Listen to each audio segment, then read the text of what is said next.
श्री प्रकाश शुक्ल की कहानी शुरू होती है गोरखपुर से। वही गोरखपुर जिसका नाम गोरखनाथ मठ के नाम पर रखा गया। वो गोरखपुर जो वर्तमान मुख्यमंत्री आदित्यनाथ योगी की कर्म भूमि है, जहां एक तरफ गोरखपुर ने फिराक गोरखपुरी और राम प्रसाद बिस्मिल जैसी शख्सियतें दी, वहीं दूसरी तरफ गोरखपुर की धरती उत्तर प्रदेश के कुख्यात गैंगस्टर और अपराधियों के कारनामों की गवाह भी रही है। एक जमाने में हरिशंकर तिवारी और वीरेंद्र प्रताप शाही के बीच चल रही द्वंद्वता में इस शहर को शिकागो ऑफ द ईस्ट और स्लाइसी ऑफ सीजली का नाम दिलवा दिया था। लेकिन तभी इसी शहर में एक लड़के ने अपराध के सारे समीकरण गठमट कर दिए थे। उस लड़के का नाम था श्री प्रकाश शुक्ल।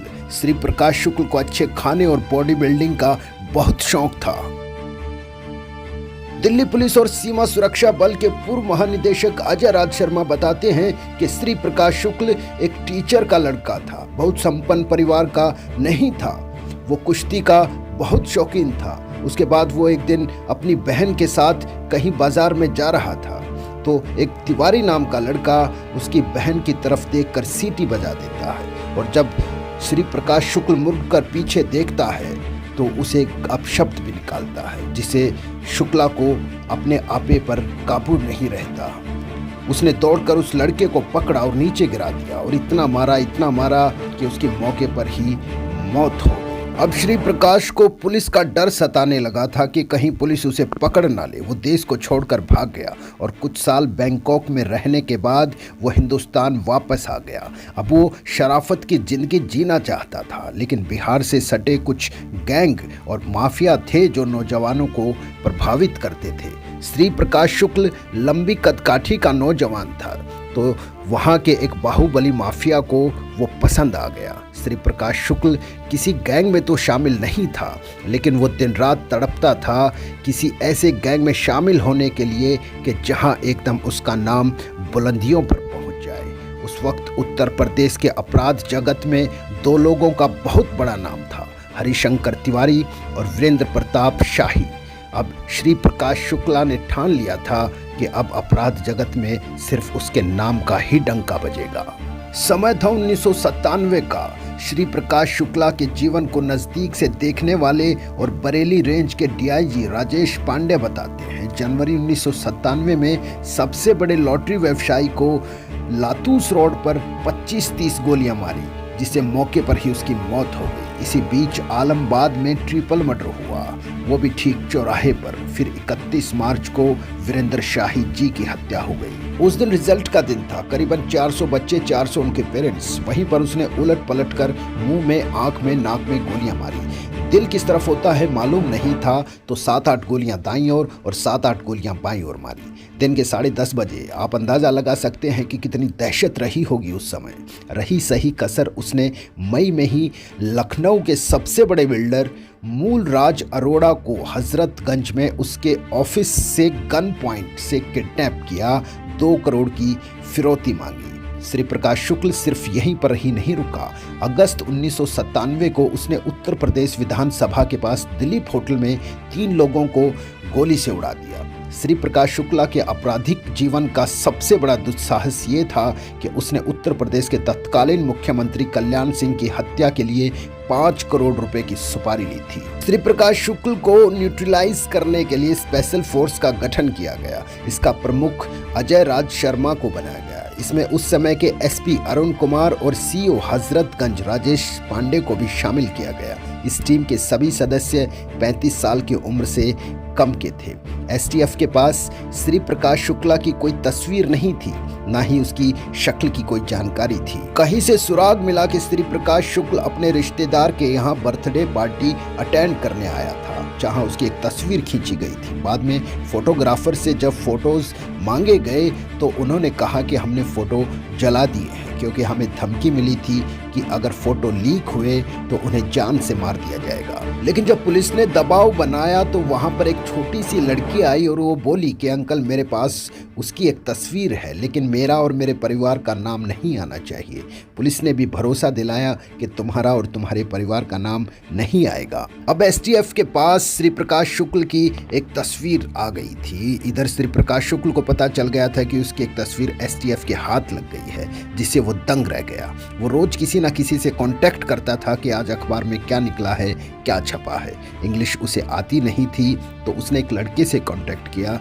उसे कहा कि मैं तुम्हें किसी एसटीडी बूथ से फ़ोन करूंगा, तुम मेरे पास आना और ये जानकारी देना कि इंग्लिश के अखबार में मेरे लिए क्या छपा है।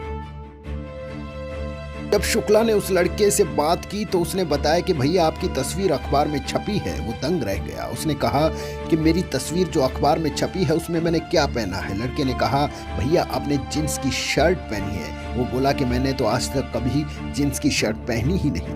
उस जमाने में मोबाइल फोन का चलन बस शुरू ही हुआ था। शुक्ल को भी मोबाइल फोन्स की लत लग गई थी। कहा जाता है कि एक समय में उसके पास 14 सिम कार्ड हुआ करते थे। उस समय एसटीएफ के एसएसपी अरुण कुमार बताते हैं कि पहले उसने पेजर से स्टार्ट किया था। उसी से वो अपने गैंग के साथ मैसेज शेयर करता था। बाद में उसने मोबाइल फ़ोन का यूज़ किया। मोबाइल फ़ोन के चलते ही वो पुलिस के हत्थे चढ़ा था। सबसे बड़ी मुश्किल ये थी कि श्री प्रकाश शुक्ल के फ़ोन को टैप कैसे किया जाए। तब एसटीएफ ने आईआईटी में पढ़े एक शख्स की सेवाएं ली। 20 साल पहले व्हाट्सएप नहीं था। जब एसटीएफ के लोगों ने आईआईटी के उस शख्स से पूछा कि हम श्री प्रकाश शुक्ल की बातें कैसे सुन सकते हैं, तो उस शख्स ने एक छोटा सा बॉक्स तैयार किया जिसके ज़रिए एसटीएफ को काफ़ी मदद मिली श्री प्रकाश शुक्ल को पकड़ने में। इस बीच एसटीएफ को पता चला कि श्री प्रकाश शुक्ल लखनऊ की हजरतगंज की जनपद मार्केट में आने वाला है। उसे पकड़ने के लिए एसटीएफ ने जाल बिछाया। एसटीएफ को जानकारी मिली कि श्री प्रकाश शुक्ल खुद शेव नहीं करता, वो शेव करवाने के लिए बाहर जाता है। जनपद मार्केट में मुंबई हेयर सैलून है जहां पर वो अक्सर आया जाया करता था। वहीं पर एसटीएफ ने एक संदिग्ध को मार गिराया जिसके पास AK-47 थी, लेकिन श्री प्रकाश शुक्ल वहां नहीं आया। सितंबर 1998 में एसटीएफ को एक बड़ा सुराग मिला। एसटीएफ के प्रमुख अजय राज शर्मा अपने लखनऊ निवास में रात का भोजन कर रहे थे, तभी उनके फोन की घंटी बजी। हमारे एक दोस्त थे जो लखनऊ मेडिकल कॉलेज के कार्डियोलॉजी के हेड ऑफ डिपार्टमेंट, उनको मैं अच्छी तरह जानता था। तो उनके पास ये गए, टोटली उनके दोस्त थे, लगे रोने। डॉक्टर साहब ने कहा कि आप रो क्यों इतना? उन्होंने कहा कि मैंने ऐसी भाषा सुनी ही नहीं आज तक जो मैंने अभी सुनी है, और जो मुझे धमकियां दी गई हैं ऐसी चीज़। अच्छा, वो शरीफ आदमी, उनसे कोई लेना देना नहीं किसी गाली गलौज धमकी से। तो मैं घबरा गया हूँ, मैं समझ नहीं आ रहा है क्या करूँ। डॉक्टर साहब ने कहा मैं जो एडीजी लॉ एंड ऑर्डर हैं उनको जानता हूँ, मैं अभी लेके चल रहा हूँ उनके घर पे।